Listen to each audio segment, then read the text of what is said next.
These are my thoughts on Emiru being assaulted at TwitchCon, or more so, these are my thoughts on how her experience is not very uncommon, and how I can still relate to her even though we have a lot of differences. This video is not scripted. I am literally about to go to the gym, but I just felt like I had to get this off my chest. For those of you who don't know, Emiru is a streamer and I believe a cosplayer. I genuinely don't know that much about her, but I do know she's famous and she's been through a lot. And recently a man came up to her at TwitchCon and I believe he tried to kiss her and luckily didn't, but he got through many layers of security. And apparently security were downplaying the situation. Other people at the event were downplaying the situation, and now she no longer wants to attend TwitchCon because it's not safe. And this is coming from someone who has on video moments of them being assaulted, who is a conventionally attractive woman who has a big fan base, and yet people are still denying the seriousness of it all. Would you listen to it if it was a black man who isn't as popular? I've been assaulted physically and sexually. I've been sexually harassed. I've had people send me death threats. Just a month or two ago, someone sent me a video of Charlie Kirk getting shot and said they hope it happens to me over a really cold internet take about not sexualizing minors. There are people in my community who hate me. A lot of you are like, what? RJ, you're so nice. It doesn't matter. People want to spread rumors. People are racist. People have all these issues. So every con now, there's always people that I have to avoid. There's people that, or if I don't avoid, no, they might make a lie about something that I did. You never know if they're going to tell other people who are violent to do something to me. I've had smear campaigns going on for like the past year or so. And then I also have just had my experiences with weird fans. Fans who message me in the middle of the night begging that they need me. Fans who sexualize me and fantasize me. Fans who try to find out where I live and tell me how they found it. People who just come up to me at cons and hug me and say they love me even though I have no idea who you are. Also, don't ever hug me from behind even if you know me. I actively have to try not to hurt you. You know how Keithy is like, I'm an ex-fighter, don't run up on me? It's the same.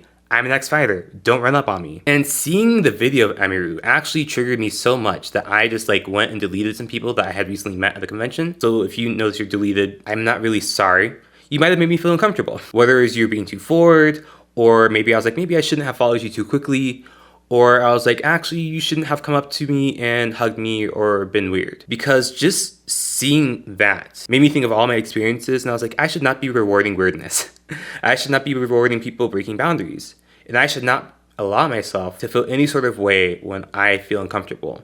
I shouldn't allow myself to try and be nice for other people and give up the years of training in martial arts and situational awareness and safety just to make people happy. And someone might be like, oh, it was a misunderstanding. I'm just a really big fan. I meant no intent. Sorry if you perceived it that way. That's the thing. You never can understand what a stranger is thinking or doing. Even if you had no harm, even if you had no ill intent, we as the content creator, the person that you're fanboying, fangirling,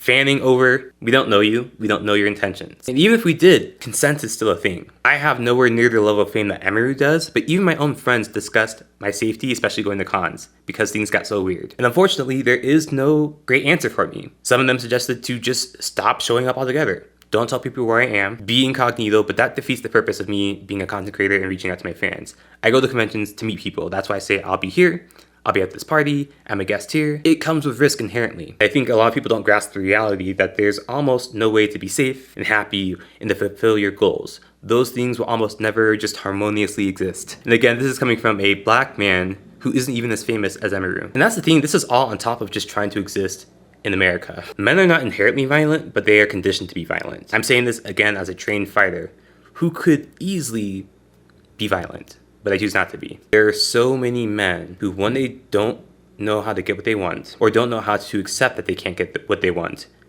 will quickly turn violent. Emotionally violent, physically violent, sexually violent. People think that just because someone doesn't complain all the time that things aren't happening. And that's why I make these videos, because I understand that people just assume that my life is happy and easy and I just make content. I go through stuff all the time. So Emiru is perfectly valid in her feelings, perfectly valid in the decisions she's making. And genuinely, I hope TwitchCon gets reprimanded and make some serious changes.